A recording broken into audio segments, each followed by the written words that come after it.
Okay, picking up where we left off is with unit vectors, and a unit vector is just take a vector with its magnitude, direction, and you are just making it a length of 1. Just like on the unit circle, the radius was a length of 1.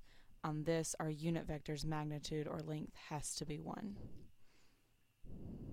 So to get that length of 1, you just take that vector and divide it by its length. So to find the unit vector,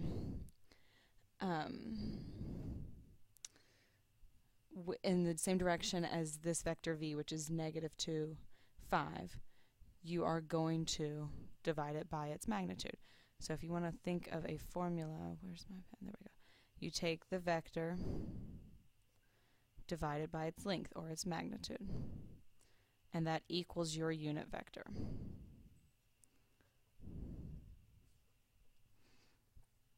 So in this case, I'm going to take -2, 5 and divide it by my magnitude, so I should probably find my magnitude first.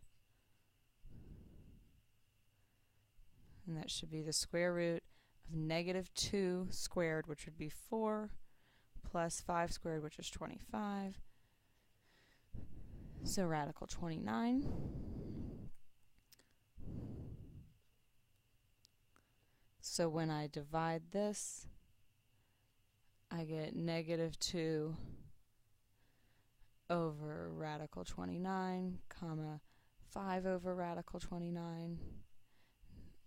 And then you could rationalize your denominators to get -2 radical 29 over 29, comma 5 radical 29 over 29. Sometimes they're ugly, sometimes they're pretty. It did say verify that the result has a length of 1. So that means I need to find the magnitude of this vector. To do that, just so I don't have quite as many numbers going on, I'm going to actually use it without the rationalized denominator. So to find my magnitude, that's going to be the square root of -2 over radical 29 squared plus 5 over radical 29 squared. So the square root of 4 over 29 plus 25 over 29, which would be the square root of 29 over 29, which is just 1, so square root of 1 is 1. So I did verify that my length was 1. Alright, find the vector v with the given magnitude and the same direction as u.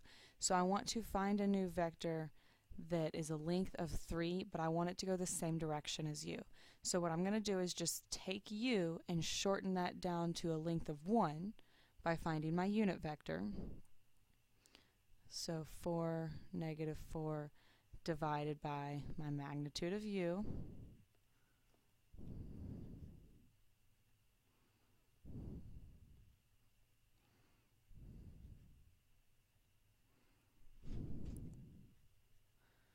So 4 radical 2. When I divide that, 4 over 4 radical 2 would be 1 over radical 2 and -1 over radical 2. Or if you want to go ahead and rationalize at this state, you'd get radical 2 over 2 and negative radical 2 over 2. So this is the unit vector for u. I want that same direction that gives me, but instead of this where it has a length of 1, I want a length of 3. So I'm just going to do, to find v, I'm going to do 3 times radical 2 over 2 negative radical 2 over 2. That way it takes this direction with a length of 1, keeps the direction, but makes my length 3. So v is going to equal 3 radical 2 over 2 and -3 radical 2 over 2. Unit vectors, I and j, are what we called our standard unit vectors.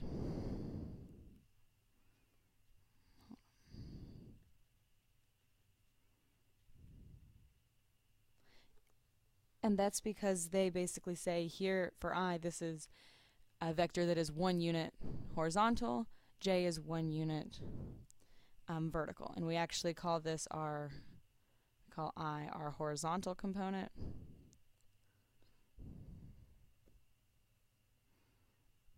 and we call j our vertical component.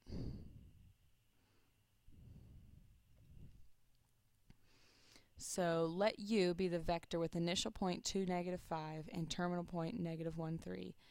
Write u as a linear combination of the standard unit vectors I and j. So first off, when I'm using I and j, normally if I have just, let's say, vector v, where this is my first component, my second component, or my horizontal and my vertical, if I wanted to write that using my unit vectors I and j, I would just take my horizontal component times I plus my vertical component times j. So to find u as a linear combination of I and j, I first need to find u. So if its initial point is 2, -5 and its terminal point is -1, 3, to find the horizontal component, I'm going to do -1 minus 2. For vertical, I'm going to do 3 minus a -5. So I get that u in component form is -3, 8.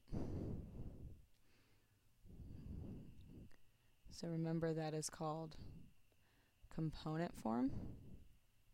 Whenever I ask for it in component form, that is what I'm talking about with the brackets.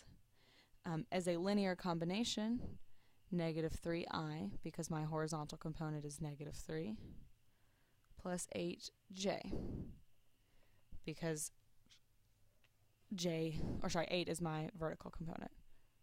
So this is written, or this is called a linear combination. Okay, so let u equal -3i plus 8j and v equal 2i minus j. Find 2u minus 3v. So to do that, I'm going to do 2 times u. Do notice that I am bolding my I and j because they are technically vectors. I is 1, 0 and j is 0, 1. And then minus 3 times 2i minus j. So just like always, distribute here. I get -6i plus 16j minus 6i plus 3j. Combining like terms, I get -12i plus 19j. Which, if I was going to plot this or whatever, then -12i means I would go left 12,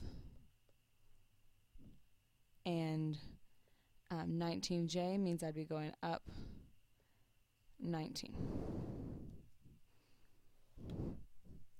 Alright, direction angles.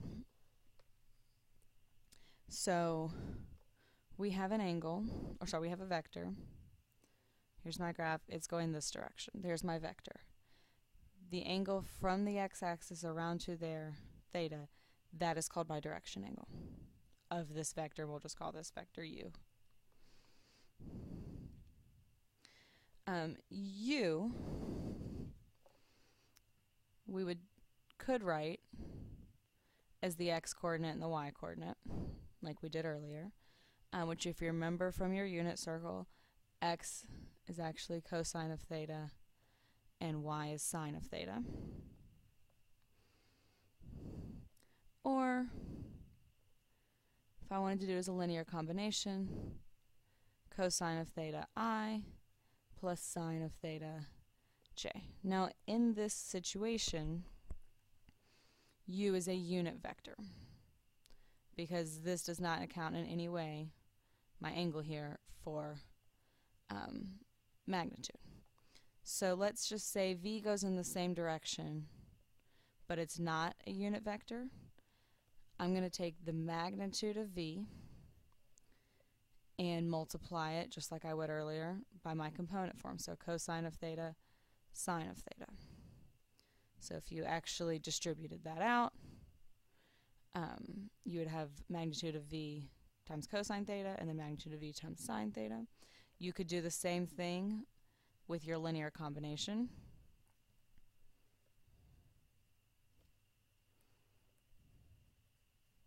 And I just went ahead and distributed out on this one.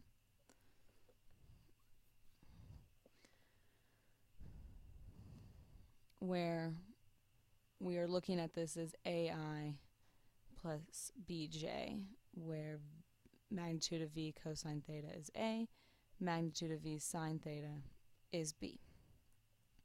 So this is all using that angle. If I don't know that angle, there is a way to find it, and it's using tangent. So tangent of that angle would just be sine of theta over cosine theta. That's, assuming that that's a unit vector, because again, that does not take into account any sort of magnitude. Although, since tangent is just your opposite over your adjacent, even if I do the magnitude of V times sine of theta over the magnitude of V times cosine of theta, or B over A, the magnitudes would cancel anyways. But so I want to focus on this B over A. That is how I'm going to find my direction angle. So for example, find the direction angle of each vector. So tangent of theta equals 3 over 3, or theta equals tangent inverse of 3 over 3, but it's just B over A, which would be 45 degrees. Now it could also be 225 degrees. That would be my answer in quadrant 3. So you have to look at the angle. If they're both positive, that is quadrant 1. So it's 45 degrees. On the second one, theta equals tangent inverse of B over A. If you want, before you even type it in, you could think about, well, if I'm right and down, that's quadrant 4. So when I do my inverse tangent and get negative 53.13 degrees, I need to write that as a positive angle between 0 and 360, but it should be something that is in quadrant 4, 306.87. So do make sure for direction angles that they are between 0 and 360. Oh, I'm sorry, that kind of came out sloppy. Between 0 degrees and 360 degrees. If it's actually at that 0 mark, you would use the 0 instead of the 360. Find the component form of the vector that represents the velocity of an airplane descending at a speed of 100 miles per hour at an angle of 210 degrees. So 210 degrees would be over here. I'm going at 100 miles per hour. So I'm going to find my vector V, which should just be the magnitude of V times cosine theta sine theta. So magnitude of V would be 100. Cosine of 210 times sine of 210. Oh, sorry, not times, but then comma sine of 210, which cosine of 210 is negative radical 3 over 2. Sine of 210 should be a negative half. So my actual vector, when I multiply that 100 by that, is going to be negative 50 radical 3 comma 50. Or if you wanted it as a linear combination, negative 50 radical 3 I plus 50 J. Find the component form of the sum of U and V. So first off, we're going to start by writing vector U and V using that cosine and sine. So go ahead and try to do that on your own. Okay, there is your formula. From there, plug in your values, so your 35, your 25 degrees, your 50, and your 120 degrees. Go ahead and do that, and then start the next video.